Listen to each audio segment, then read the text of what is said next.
Hello guys, দেখুন এই দেখুন পাটিসাপটা বানাবো।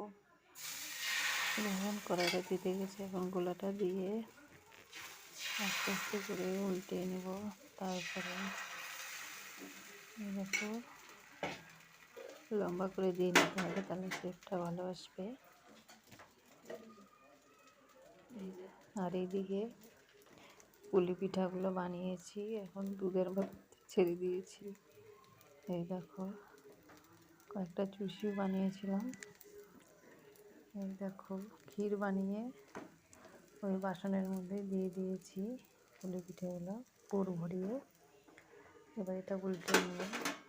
এই দেখো ক্ষীর দিয়ে এবার উল্টে নেব।